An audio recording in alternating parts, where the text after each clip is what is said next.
मित्रांनो, श्राव्य कथा मराठी चॅनलवर आपले स्वागत आहे. मित्रांनो, श्राव्य कथा मराठी या चॅनलवर मी आपल्याला श्रीकांत सिनकर यांची काळवंडलेलं प्रतीक ही कथा सादर करत आहे. या कथेच्या पहिल्या भागात आपण बघितलं की बोरोली नॅशनल पार्क येथील झुडपात एका शिरविरहित स्त्रीचं प्रेत मिळून आलं. तिथे बोरोली पोलीस स्टेशनचे अधिकारी तसेच इन्स्पेक्टर जयकर पोहोचले. काही वेळानंतर शोधाशोध केल्यानंतर त्या स्त्रीचं पुरलेलं शीर मिळून आलं. 2 साक्षीदारांच्या सांगण्यावरून तिथे एका संशयित तरुणाचं वर्णन देखील इन्स्पेक्टर जयकरांना आता मिळालेलं आहे. या कथेचा पुढील भाग. मृत स्त्री फुटपाथवरील कोणत्यातरी झोपडपट्टीत राहत असावी या निष्कर्षापर्यंत जयकरांची पार्टी आली होती. म्हणजे आता मुंबईतील झोपडपट्टींवर लक्ष केंद्रित करणे आवश्यक होते. परंतु मुंबईतील झोपडपट्टी म्हणजे काय साधी गोष्ट होती? या प्रकरणात एक धागा जुळू शकला असता. अर्थात तसे घडले असते तरच तो धागा पकडता येणं शक्य होतं. मृत स्त्री आदल्या दिवशी संध्याकाळी कानेरी पाड्याजवळ आली होती. तिथेच तिचा खून झाला होता. म्हणजे काल रात्री किंवा आज सकाळी तिच्या झोपडपट्टीतील कोणी जर पोलिसात बेपत्ता तक्रार नोंदवली असेल तर मृत स्त्रीचं नाव पत्ता सहज समजत होतं आणि तपास कामही बरंच आवाक्यात येणार होतं. पण त्यासाठी कोणीतरी कुठल्या तरी पोलीस स्टेशनवर मिसिंग कंप्लेंट नोंदवणं आवश्यक होतं. जयकरांनी विचार केला की काल रात्री किंवा आज सकाळी जर मिसिंग कंप्लेंट नोंदवली गेली असेल तर ती खात्री आत्ताच करून घ्यावी. इथून ऑफिसात जा आणि जर मिसिंग कंप्लेंट नोंदवल्याचं समजलं म्हणजे पुन्हा इन्क्वायरीला बाहेर पडा. त्यापेक्षा आत्ताच खात्री करून घेऊ. जयकर आपल्या पार्टीसह बोरिवली पोलीस स्टेशनच्या रोखानं निघाले. स्टेशन वॅगनमध्ये ते याच प्रकारावर चर्चा चालू होती. कामत, कदम, कांबळे सारे एकाच मुद्द्यावरून पोचले की खुनाचा हेतू बलात्कार हाच असला पाहिजे. त्यांची चर्चा ऐकता ऐकता जयकर सहज म्हणाले, आपण बलात्काराचा केवळ तर्क करत आहोत. अर्थात हा तर्क करायला पाहिजे, परंतु आपल्याकडे तसा कोणताही पुरावा नाही. हा पुरावा कधी येईल? जेव्हा पोस्टमॉर्टेम रिपोर्ट येईल तेव्हा.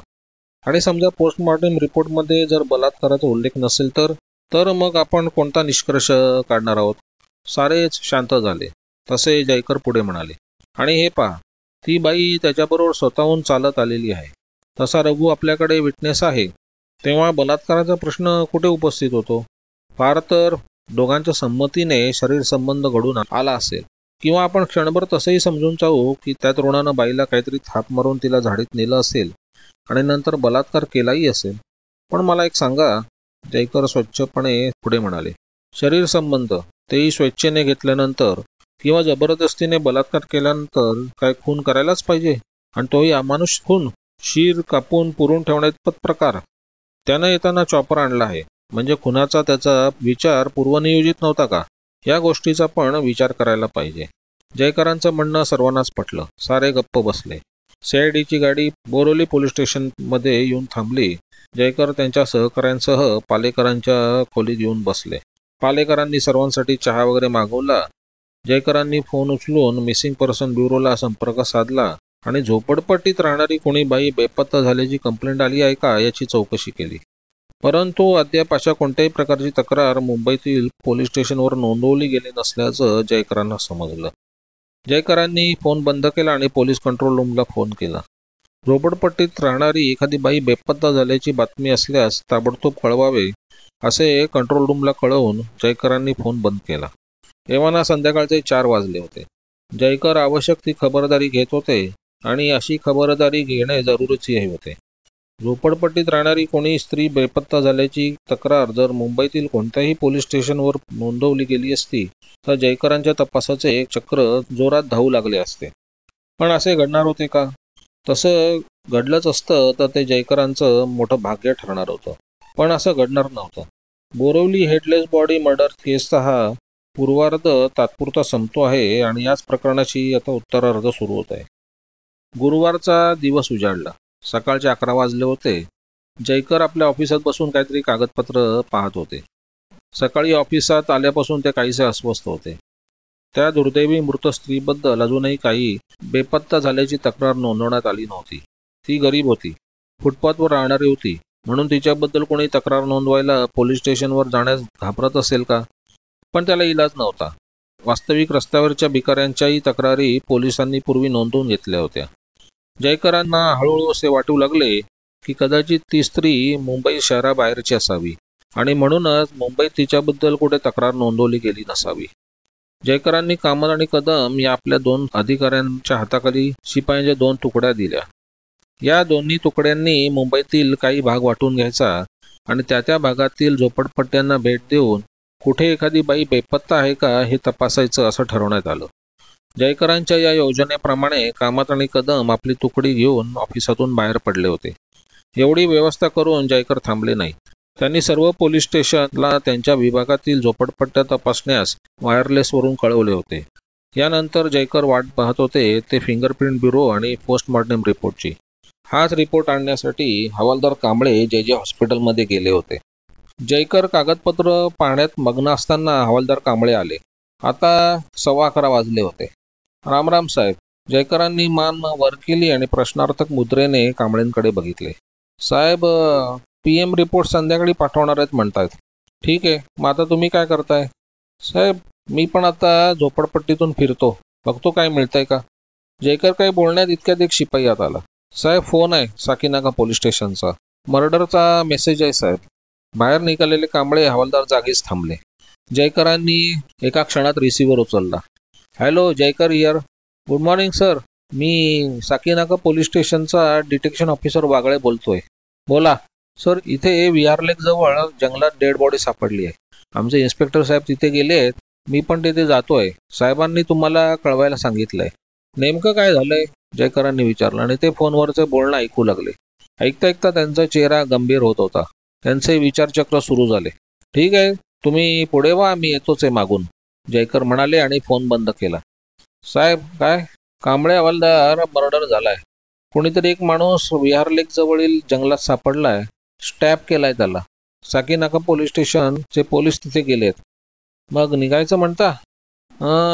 ऑफिसर कोणी नाहीत, सगळेच बाहेर गेलेत. कोणी इन्क्वायरीला, कोणी कोर्टात. दोन्ही गाड्या पण बाहेर आहेत. कांबळे, कालचा murder national park canary caves येथे झाला आहे. तो विभाग म्हणजे एक पिकनिक स्पॉट आहे. आणि आजचा मर्डर विहार लेक जवळ झालाय. हाही एक पिकनिक स्पॉट आहे. कालच्या मर्डरचा आणि या मर्डरचा काही संबंध तर नसेल? काय सांगावं साहेब. चला, एक शिपाई बरोबर घ्या किंवा नको, आपणच दोघे बरोबर जाऊया. जयकर उठून उभे राहिले आणि केबिनमध्ये असलेल्या शिपायाला, डॉग मास्टर म्हात्रेला त्यांचा डॉग घेऊन साकीनाक्याला या असा निरोप देण्यास सांगितले. जयकर कांबळेंसह ऑफिस बाहेर पडले आणि कांबळेंनी विचारलं, साहेब, टॅक्सी मागू का? टॅक्सी? कांबळे मेजर, तुमच्याकडे काही पैसे जास्ती झालेत काय? ट्रेनने चला.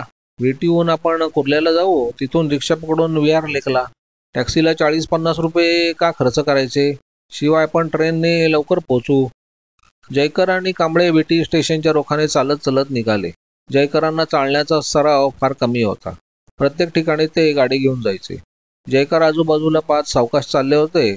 आज साहेबांबरोबर आपण एकट्याने इन्क्वायरी कशी करायची हे पाहून कांबळेंना काहीतरी आनंद झाला होता. काय वाटेल ते झालं तरी ही केस आपण डिटेक्ट करायची असं त्यांनी ठरवून टाकलं होतं. आता तिथे साकीनाका पोलीस स्टेशनच्या हद्दीत काय घडलं ते बघूया. साकीनाका पोलीस स्टेशन विहार लेकपासून फार दूर नव्हते. जसा मुंबईत नॅशनल पार्क हा एक पिकनिक स्पॉट होता, तसाच विहार लेक हाही एक पिकनिक स्पॉट होता.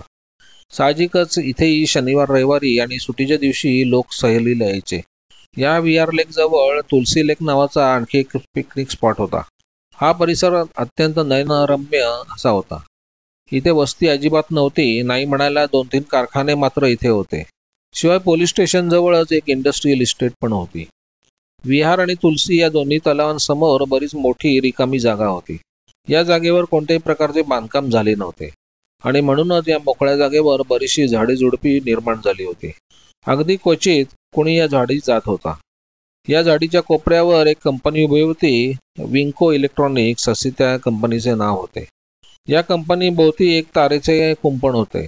झाडीकडील तार ओलांडून, अर्थात 2 तारांच्या मधून आत प्रवेश करून दर्शनी भागातील तारांमधून तसाच मार्ग काढायचा, म्हणजे कोणीही चटकन हमरस्त्यावर येत होता. साकीनाका पोलीस स्टेशनच्या हद्दीत असलेल्या औद्योगिक वसाहतीत गेले काही दिवस सारख्या चोऱ्या होत होत्या. लोखंडी बार, कॉपर वायर, पितळी नटबोल्ट अशा वस्तू चोरीस जात होत्या. साकीनाका पोलिसांकडे तक्रारी आल्या होत्या आणि म्हणूनच साकीनाक्याचा डिटेक्शन स्टाफ जागरूकतेने काही ठिकाणी पाळतीवर होता. त्यांची पाळत यशस्वी ठरून त्यांनी बुधवारी सायंकाळी एक संशयित आरोपी पकडला आणि पोलीस स्टेशनात आणून त्याची चौकशी सुरू केली. हा जो आरोपी होता त्याचं नाव वामन होतं. वामन हा एक बुरटा चोर होता. इंडस्ट्रियल इस्टेटमध्ये चोरी करणं हा त्याचा धंदा होता. वामननं चौकशीत आपले सारे गुन्हे कबूल केले, पण गुन्हे कबूल करून चालणार नव्हतं. चोरीचा माल ताब्यात घ्यायला पाहिजे होता. वामनने काही माल कुर्ला बैल बाजार येथे व्यापाऱ्याला विकला होता, तर काही माल व कॉपर वायरची बंडलं पुरून ठेवली होती. ही तांब्याची वायर पुरून ठेवण्यासाठी वामनने विहार लेक जवळील झाडी निवडली होती आणि आपल्याला तिथे नेल्यास आपण तो माल काढून देऊ असं त्यानं पोलिसांना सांगितलं होतं. दुसरा दिवस गुरुवार होता. त्या दिवशी सकाळी 9 वाजता 3 शिपाई 2 पंच साकीनाका पोलीस स्टेशनचे सब इन्स्पेक्टर साळुंखे हे वामनच्या हाताला बेड्या घालून विहार लेक जवळील झाडीत जाण्यास निघाले. वामन पोलिसांना बरोबर घेऊन त्या झाडीत आला आणि त्याने जिथे तांब्याची वायर पुरून ठेवली होती ती जागा पोलिसांना दाखवून स्वतःच माती उकरून त्यांनी पंचासमक्ष तांब्याची वायर बाहेर काढून पोलिसांच्या हवाली केले. हे काम अवघ्या अर्ध्या पाऊण तासातच संपलं. वामनला बरोबर घेऊन पोलीस पार्टी मागे परतू लागली. आता जरा लवकर पोचावं म्हणून पोलिसांनी रस्ता बदलला आणि विंको इलेक्ट्रॉनिक्सच्या रोखानं झाडीतून निघाले. एव्हाना 10चा सुमार झाला होता आणि दिवस वरत आला होता. झाडीतून चालता चालता ही मंडळी एकदम थबकली. अरे, हे काय? साळुंखेच्या तोंडून अचानक शब्द बाहेर पडले. सारीच मंडळी समोरचं दृश्य पाहू लागली. समोर एक इसम मृतावस्थेत पडला होता. साळुंखे आणि शिपाई घाईघाईने त्या मृतदेहाजवळ आले. आता सारे जण एकमेकांकडे बघू लागले. ध्यानीमनी नसताना एक गोष्ट घडली होती. एका प्रकरणातून दुसरं प्रकरण तेही मर्डरचं बाहेर आलं होतं. साळुंखे स्वतः एका शिपायासह तिथे थांबले. पंचांनाही तिथे थांबून घेतलं आणि उरलेल्या 2 शिपायांना पोलीस स्टेशनवर जाऊन या घटनेची माहिती देण्यास सांगितली. डिटेक्शन स्टाफचे 2 शिपाई घाईघाईने वामनला बरोबर घेऊन पोलीस स्टेशनला आले. वामनला लॉकअपमध्ये टाकून त्यांनी ड्युटी ऑफिसरला काय घडलं ते सांगितलं. तेवढ्यात साकीनाका पोलीस स्टेशनचे इन्स्पेक्टर जगताप पोलीस स्टेशनमध्ये आले.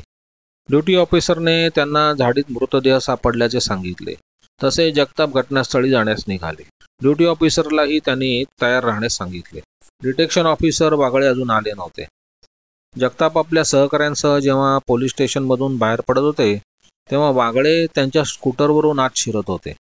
जगतापांना पाहताच त्यांनी स्कूटर थांबवली. जगतापांनी आत काय घडलंय ते सांगितलं आणि कंट्रोल रूम आणि जयकरांना ही बातमी कळवून वागळेंना घटनास्थळी येण्यास सांगितलं. वागळेंनी जयकरांना फोनवरून या घटनेची माहिती दिली तेव्हा 11:15 वाजले होते. जयकर घटनास्थळी पोहोचले तेव्हा 12:30 वाजले होते.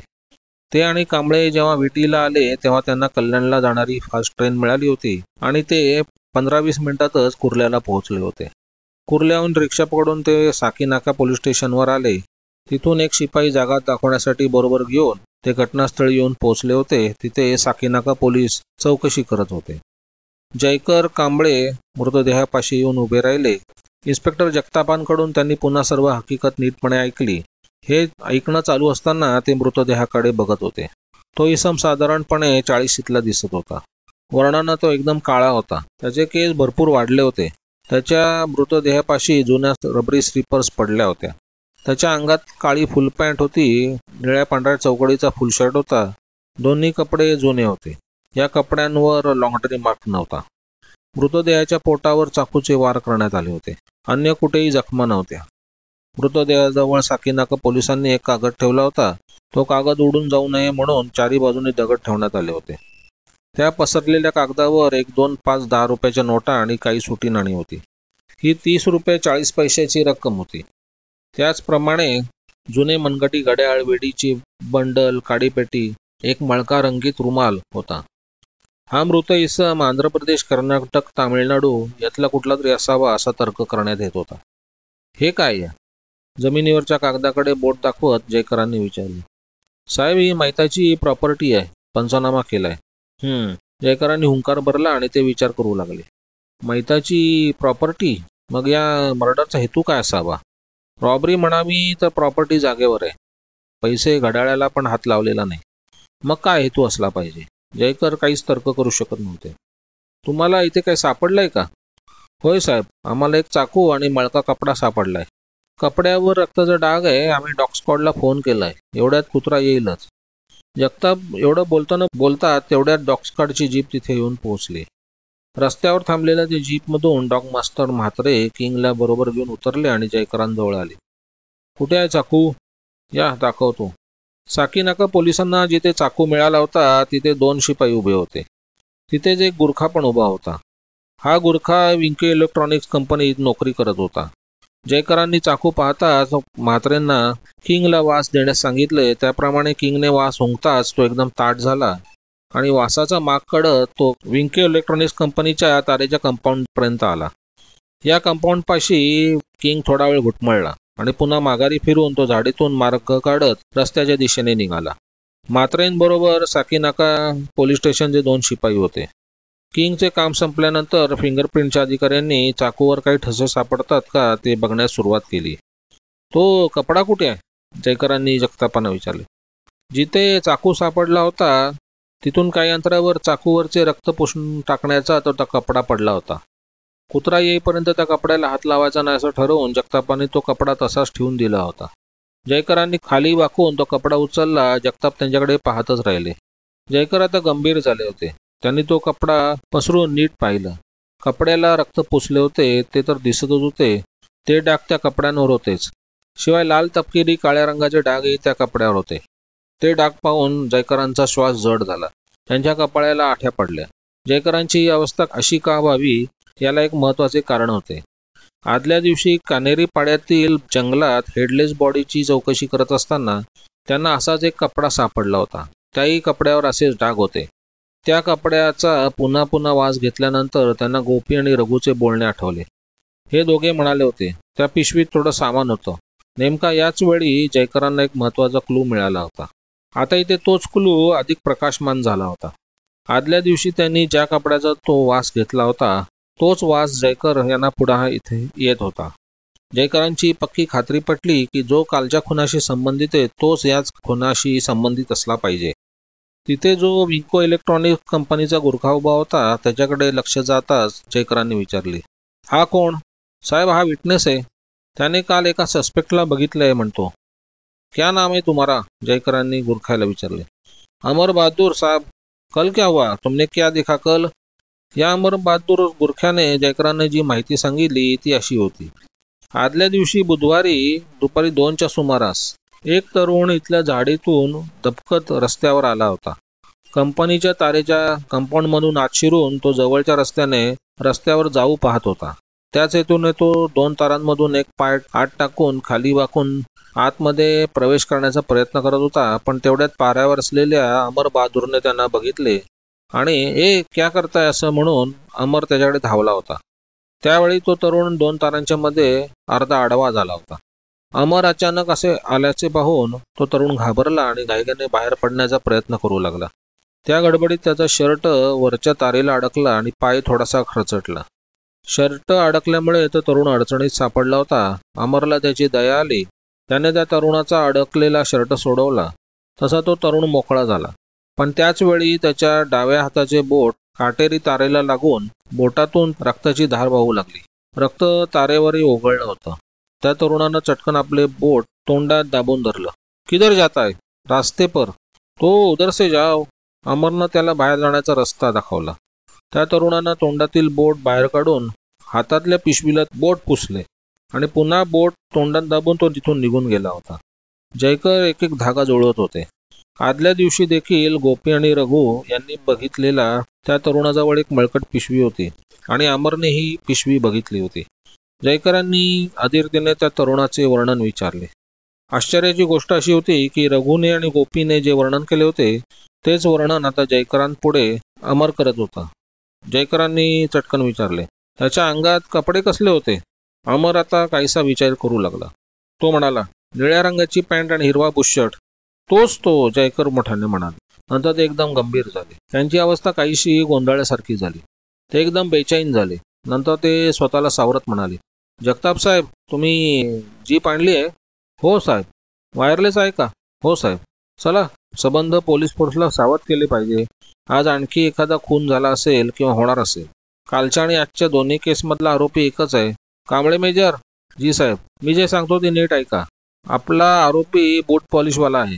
कांबळे जयकरांकडे बघतच राहिले. काल आणि आज मी ज्या कपड्यांचा वास घेतला आहे तो कपडा कसला माहिती आहे का तुम्हाला? त्या कपड्याच्या डागावरूनच मी तो कसला कपडा आहे ते ओळखले होते. बुटांना पॉलिश केल्यानंतर ज्या कपड्याची घडी बुटांवरून फुलवतात तो पॉलिशचा कपडा आहे तो. कपड्यावर पॉलिशचे लाल काळे तपकिरी डाग पण आहेत. हो साहेब. तो पॉलिशवाला कशावरून पण? काल गोपी आणि रघु काय म्हणाले? त्याच्याकडे जी मळकट पिशवी होती त्या पिशवीत थोडं सामान होतं. आता हे सामान म्हणजे काय असणार? अर्थात पॉलिशचं ब्रश आणि डब्या. आणि त्या पॉलिशवाल्याने हत्याकांड सुरू केलेलं दिसतंय. आज पण कुठे खून झाला तर CP साहेब आपली हाडं मोडवतील. शिवाय पेपरवाले आपल्याला खायला उठतील. क्राईम ब्रांचच्या सर्व इन्क्वायरी आता बंद करा. फक्त या एका केसच्या आपण मागे लागायचं. चला, अगोदर आपण नाकाबंदी करू. आपल्याला जितकं म्हणून जलद चालता येईल तितक्या जल्दीने चालत जयकर रस्त्यावर उभे असलेल्या साकीनाका पोलीस स्टेशनच्या जीपच्या मागच्या भागात शिरले. जीपमध्ये वायरलेस सेट बसवला होता. सेटचा रिसिव्हर वर हुकवर लोंबकळत होता. जयकरांनी रिसिव्हर उचलून कानाला लावला आणि पोलीस कंट्रोल रूमला कॉल केला. हॅलो कंट्रोल, मी इन्स्पेक्टर जयकर बोलतो. यानंतर जयकरांनी पोलीस कंट्रोल रूमला जे सांगितले ते असे होते. संशयित आरोपीचे वर्णन, अंगात असलेले कपडे, हातात असलेली मळकट पिशवी, बोटाला झालेली जखम ही माहिती देऊन जयकरांनी मुंबईतील सर्व पोलीस स्टेशनला त्यांच्या हद्दीत असलेल्या एकांत स्थळांवर ताबडतोब नजर ठेवण्यास सांगितले. समुद्रकिनारा, गुंफा, बागा, पार्क, डोंगर, रेल्वे लाईन, हायवे या ठिकाणी इमर्जन्सी पेट्रोलिंग ठेवण्यास सांगितले. शिवाय विशेषतः एकांत स्थळानजीकच्या बसस्टॉपवर लक्ष केंद्रित करण्यास सांगितले. सर्व्हेलन्स स्टाफने रेल्वे स्टेशन बाहेर नजर ठेवून बूट पॉलिशवाल्यांकडे चौकशी करण्यास सांगितले. एखाद्या एकांत स्थळी निळसळ पॅन्ट आणि हिरवा बुशशर्ट घातलेला तरुण दिसला तर त्याला ताबडतोब अटक करून आपल्याला कळवावे असेही सांगितले. क्राईम ब्रांचच्या 2 गाड्या मुंबईत फिरत होत्या. त्यांना आणि ज्या ज्या पोलीस गाड्या शहरात फिरत होत्या त्यांना ताबडतोब सावध राहण्यास जयकरांनी सांगितले. ही एवढी खबरदारी घेऊन जयकर थांबले नाहीत. त्यांनी मध्य आणि पश्चिम रेल्वेच्या हेडक्वार्टरलाही संशयित बूट पॉलिशवाल्याचं वर्णन देऊन त्यांनाही सावध राहण्यास सांगितलं. जयकरांच्या या योजनेप्रमाणे आता केवळ अर्ध्या तासात मुंबईत नाकेबंदी आयोजित करण्यात येणार होती. विशेषतः एकांत स्थळी जास्त लक्ष ठेवण्यात येणार होतं. शिवाय बसस्टॉपवर, वेगवेगळ्या स्टेशन बाहेर, मुंबई शहरातील सर्व पोलीस स्टेशनचा डिटेक्शन स्टाफ बूट पॉलिशवाल्यावर नजर ठेवणार होता. रेल्वे पोलीस प्लॅटफॉर्मवर गस्त घालणार होते. संशयित आरोपी बूट पॉलिशवाला होता म्हणजे तो रेल्वे स्टेशन आणि बसस्टॉपपाशी येणार हे निश्चित होतं. जयकरांचा जो कोणी संशयित बूट पॉलिशवाला होता त्याला कल्पना पण नसेल की आपलं वर्णन मुंबईतील सबंध पोलीस स्टेशनला समजलं असून आणखी थोड्या वेळानं मुंबईच्या रस्त्यावर शेकडो पोलीस एकाच वेळी आपला शोध घेणार आहेत. आवश्यक ती खबरदारी घेतल्यानंतर जयकर जीपमधून खाली उतरले. तेवढ्यात डॉक मास्तर तिथे आले. काय म्हणता म्हात्रे? तो एका पानवाल्याच्या दुकानापर्यंत गेला होता. तिथं त्याने बँडेड घेतलं. त्याच्या बोटाला रक्त येत होतं असं पानवाला म्हणतो. मला त्याच्याकडे घेऊन चला. मात्र जयकर जगताप आणि कांबळेंना घेऊन एका पानबिडीच्या दुकानापाशी आले. त्या दुकानाचं नाव होतं विहार पानबिडी मसाला शॉप. दुकानात भास्कर नावाचा एक तरुण मुलगा बसला होता. जयकरांनी त्याच्याकडे चौकशी करताच त्यांना भास्करने जी माहिती दिली होती ती अशी. आदल्या दिवशी म्हणजे बुधवारी दुपारी 2 ते 2:30च्या दरम्यान भास्कर दुकानात बसलेला असताना एक काळासा तरुण दुकानापाशी आला होता आणि भास्करकडे कापूस मागू लागला. त्याच्या बोटातून रक्त वाहत होतं. ते रक्त तो त्याच्या हातातल्या एका मळकट पिशवीला वारंवार पुसत होता. भास्करच्या दुकानात कापूस नव्हता, परंतु त्यानं सहज विचारलं, क्या हुआ? त्यावर त्या तरुणानं तार लग गया असं उत्तर दिलं होतं. भास्करच्या दुकानात जरी कापूस नव्हता तरी दुकानात बँडेड होतं. भास्करने त्याला बोटाला बँडेड लावण्याचा सल्ला दिला. त्यावर त्या तरुणानं बँडेडची किंमत विचारली होती.